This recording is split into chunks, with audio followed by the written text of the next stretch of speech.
La cuestión C venía formulada de un modo mucho más difuso que creo reformular de este modo. ¿Cuál es la razón de la apelación del materialismo al ego trascendental, que procede del idealismo alemán? Y una pregunta ligada. ¿Por qué el materialismo filosófico se vio obligado a apelar a la idea del ego trascendental? Bien. Pues sí, efectivamente, la fórmula, la expresión ego trascendental procede del idealismo alemán, concretamente de la crítica de la razón pura, y en ensayos materialistas se cita, me parece que en la página 51, se cita el ego trascendental de inspiración kantiana. De manera que la conexión en cuanto a la fórmula es evidente. Ahora bien, en cuanto a la fórmula,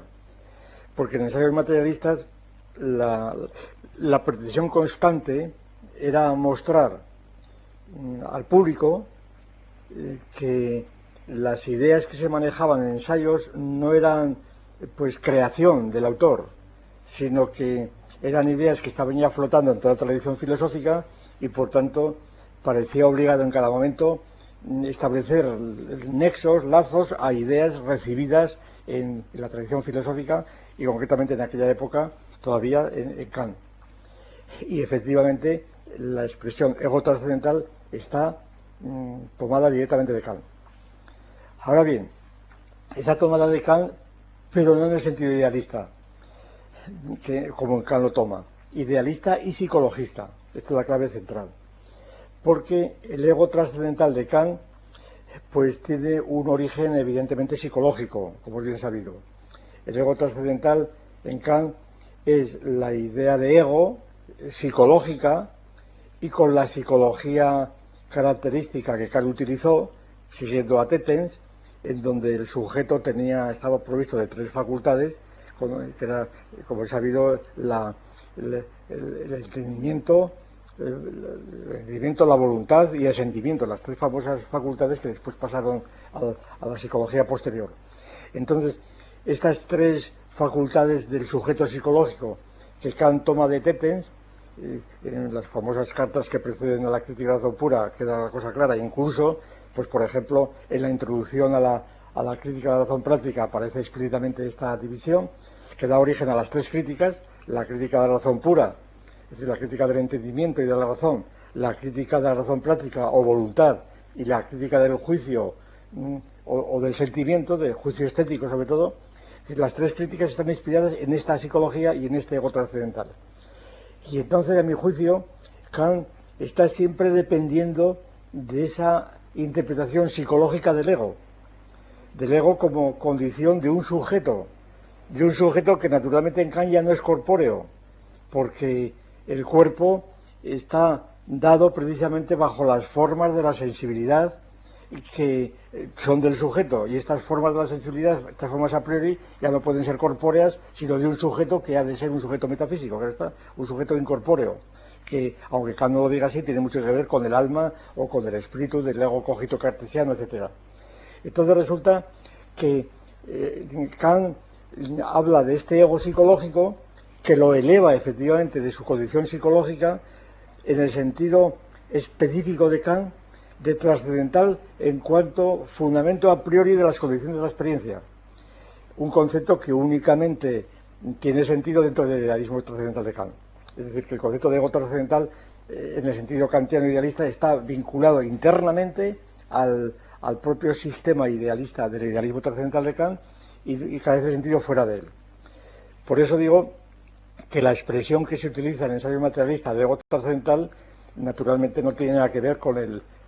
más que en la denominación, que establece una correspondencia indudable, no tiene que ver con el ego trascendental y idealismo kantiano. Entonces, ¿qué tiene que ver o cómo se interpreta o qué interpretación tiene el ego trascendental en el materialismo? Pues tiene que ver sobre todo con un ego de carácter institucional, para decirlo de otras fórmulas, con un ego más bien de carácter lógico más que psicológico, por así decirlo. El ego trascendental tiene que ver sobre todo con un ego que es sujeto operatorio y que está operando, diríamos lógica y nosiológicamente, está operando al establecer el análisis del mundo, está operando precisamente con los géneros de materialidad. Y en el ensayo de materialistas así se presenta. Es decir, es un ego que aparece en las funciones de predicación, no es un ego cógito, producto de la reflexión de un supuesto sujeto, que está predicando de los tres géneros de materialidad, M1, M2, M3, por tanto que no es M2, puesto que está predicando de M2 justamente con M1 y M2, el ego trascendental no tiene que ver con el segundo género de materialidad, que es psicológico, y la predicación que está haciendo de los tres géneros es trascendental en el sentido escolástico, no kantiano. Es decir, trascendental en el sentido de lo escolástico, la palabra que se suele remitir a Felipe el Canciller, ¿verdad?, pero que está utilizada ordinariamente pues en toda la escolástica, los trascendentales,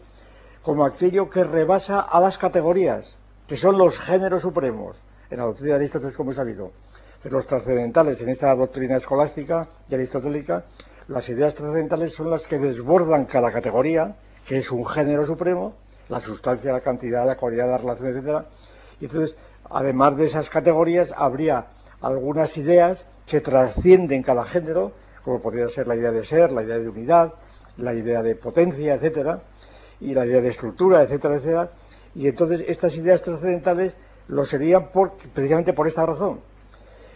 Esta es la razón por la que yo llamé ego trascendental, evocando precisamente a la propia fórmula kantiana, porque era trascendental en cuanto trasciende a los géneros de materialidad. Estos géneros que ya no son categorías, claro, no son las categorías de Aristóteles, pero que tampoco son mundos ni sustancias. Son géneros en un sentido que no son los géneros de Aristóteles, porque la doctrina de las categorías de Aristóteles es muy distinta de la teoría de las categorías que mantiene la teoría de la categorial, aunque deriva históricamente, naturalmente, de Aristóteles, eso es evidente.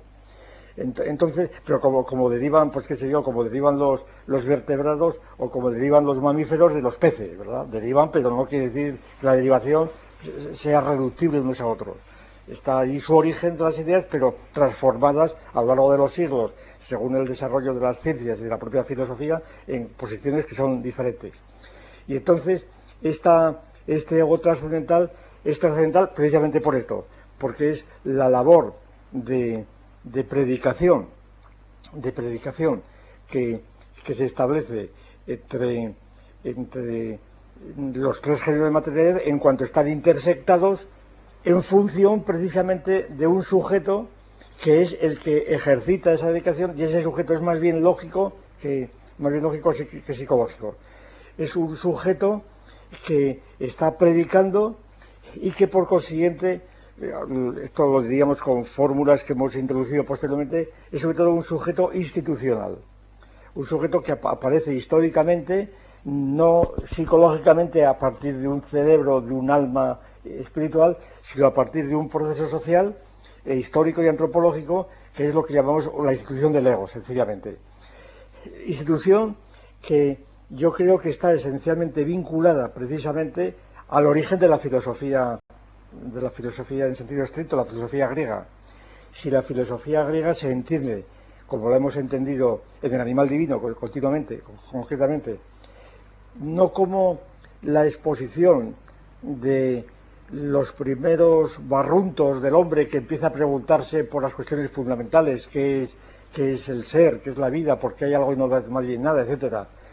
Como si los filósofos griegos hubieran sido los primeros que se preguntan sobre estas cuestiones, como si en todos los pueblos primitivos o otras culturas diferentes no hubiera preguntas parecidas. En el animal divino y ulteriormente hemos interpretado la filosofía griega, lo que llamamos filosofía griega, es decir, la presocrática y después la posterior, como precisamente la crítica a las religiones primarias y secundarias de las que partimos. Es decir, en religiones primarias y secundarias en donde el ego en el sentido lógico, no es fácil demostrar que existe. Es decir, se trata de y mucho menos en las regiones orientales, donde el ego queda totalmente disuelto, absorbido en unos principios pues que no son egoiformes propiamente, o si lo son, tienen otro sentido, en donde el ego individual queda totalmente absorbido por estas entidades que son muy distintas, pues como podría ser el concepto de los animales de los Achuar, un pueblo del Amazonas, que no distinguen entre hombres y animales, o incluso el entendimiento agente de los musulmanes, donde el ego queda sumergido completamente en el entendimiento agente, y lo digamos la filosofía hindú, ¿verdad?, en donde el ego los egos individuales quedan enteramente inmersos en categorías más amplias, que sea el Brahma o lo que fuera. Entonces, la idea del ego trascendental en el materialismo filosófico creo que es una idea predicativa que está esencialmente en función de otras dos ideas, a saber, y así se exponen los materialistas, la idea del mundo de los fenómenos, MSUI, que decimos, y la idea de materia ontológica general, M mayúscula. De manera que el ego trascendental es indisociable de este contexto constituido por MSUI y M. Y naturalmente en este contexto es donde juega la idea de ego trascendental, que no se puede sustantivar, puesto que, y aquí viene la conexión con las religiones de que yo hablaba antes, puesto que lo que llamamos filosofía de tradición helénica, por decirlo así, pues es una forma de enfocar las cuestiones en ciencia y en filosofía, en donde el sujeto,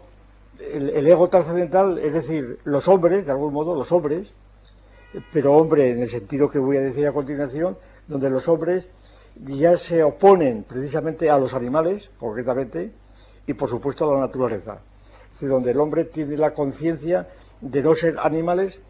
y de establecer la crítica a todo lo que tenga que ver con la transformación de los sujetos animales en sujetos personales o sujetos egoiformes. Es decir, es la crítica, por ejemplo, de Genófanes, de Tales de Mileto, pero luego Genófanes es el más distinguido, cuando critica la región de los etíopes con las famosas fórmulas: si los bueyes tuvieran conocimiento, harían Dios al buey, o si los etíopes, la región de los etíopes haría a sus dioses, pues yo qué sé, de color negro y de cabellos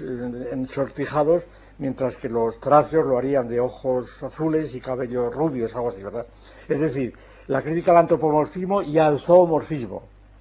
Y claro, esto supone que el nivel crítico al que llega la filosofía griega, crítico de las religiones primarias y secundarias, repito, y por tanto la instauración de las religiones terciarias. En este contexto yo creo que aparece la filosofía griega, y de este contexto, que es donde además se dice ordinariamente que aparece la figura del hombre, aunque el hombre ahí está totalmente indefinido, porque la idea del hombre empieza a ser una referencia totalmente confusa y oscura, porque hombre designa el qué, el alma, designa el alma, pero algo interior, o más bien designa, como en esta interpretación de la filosofía griega nosotros sugerimos, designa precisamente el hombre en cuanto tiene de común con los animales, en cuanto tiene mucho de común y está en dialéctica con ellos. Y de ahí el argumento zoológico que muchas veces hemos nosotros invocado frente al idealismo. Es decir, el hecho de que los hombres vean a los animales como algo muy semejante a ellos, con los cuales pueden mantener diálogo, etcétera, etcétera, y de la religión primaria, pues no significa que haya una identificación con ellos, al revés, se produce una separación y una relación de dependencia que después se invertirá en el famoso concepto de la podnia cerón, es decir, la dominadora de los animales, donde aparecen las religiones secundarias y después las terciarias, que suponen la eliminación totalmente del sujeto psicológico, como es el caso otra vez del nivel de Aristóteles, donde ya propiamente es un pensamiento completamente impersonal, para decirlo paradójicamente. Con esto quiere decir que el ego trascendental está vinculado necesariamente a la materia ontológica general y a MI. Y entonces el ego trascendental se pone inmediatamente en correspondencia con las tres grandes ideas de la metafísica tradicional que vienen rodando desde Gundisalvo, Santo Tomás, que todavía Kant las considera, sobre todo el canciller Bacon,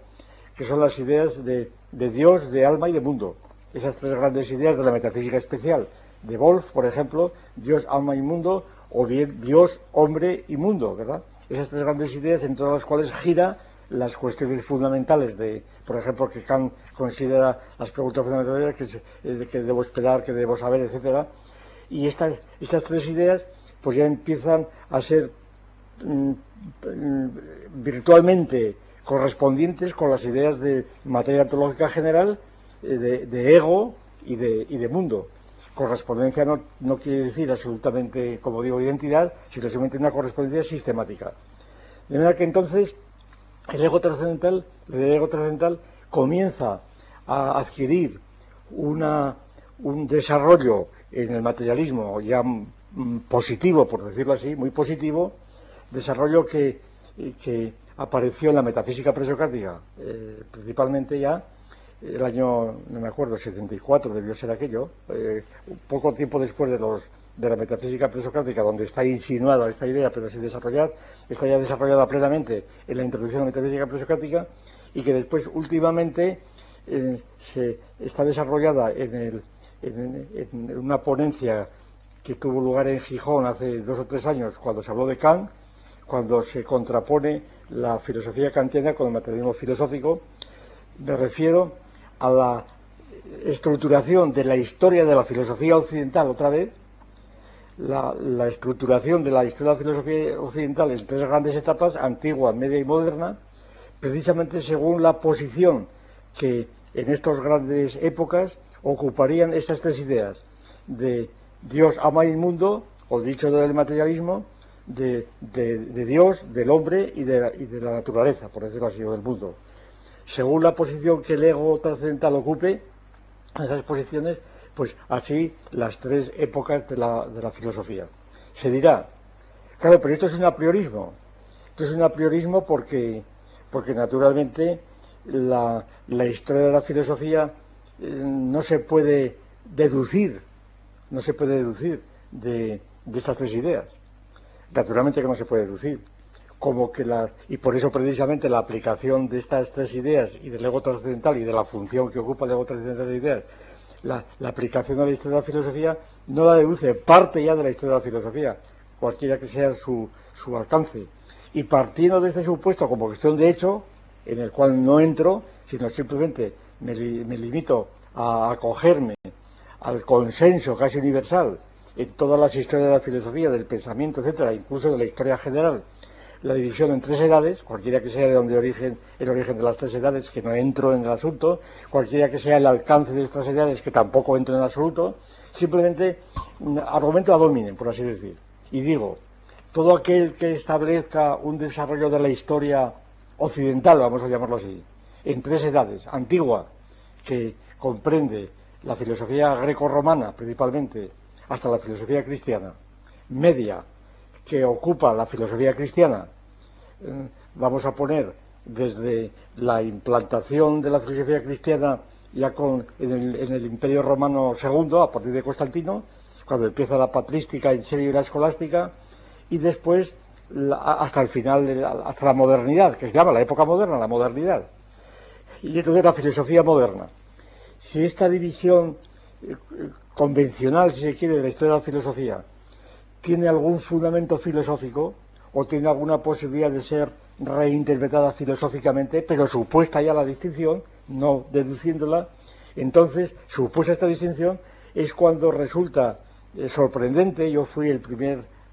sorprendido, de que podían reexponerse multitud de ideas y multitud de orientaciones y de tesituras de estas diferentes épocas, precisamente según las relaciones relativas que ocupaban estas 3 ideas de M, E y M sub I, correspondiente naturalmente a las otras ideas que he citado, pero sin que la correspondencia sea absolutamente identidad. Y entonces, naturalmente, aquí entra en juego la posibilidad de utilizar la idea de Dios como correspondiente al ego trascendental, pero siempre naturalmente reinterpretando al Dios como M, pero no al revés, y así sucesivamente. Entonces, a la pregunta comprendida en esta como una especie de epílogo, ¿por qué razones apeló el materialismo filosófico al ego trascendental? pues más o menos yo creo que ya está implícitamente dicho. Pues apeló sobre todo por razones sistemáticas. Es decir, quiero decir, por razones sistemáticas en el sentido de que no fue por razones empíricas. Es decir, no fue porque en la descripción del universo, por decirlo así, se hubiera hecho una enumeración, un registro que dijera, además de haber materia ontológica general y además de haber el mundo, está el ego. No fue por estas razones, claro, natural, porque el ego no es un concepto empírico, sino que el ego supone primeramente el reconocimiento del mundo, la clasificación del mundo en 3 géneros, eso sí, y después de ahí la transición a la ontología general, a la materia ontológica general. Y entonces en esta transición donde juega el ego trascendental, que precisamente ha englobado los 3 géneros de materialidad en una unidad y los está englobando continuamente y los está oponiendo a la materia ontológica general y está críticamente negando la posibilidad de transportar ese ego a la materia ontológica general. Y en ese sentido, pues las razones son de tipo sistemático, que se confirman sobre todo en la aplicación a la historia, a la propia historia de la filosofía.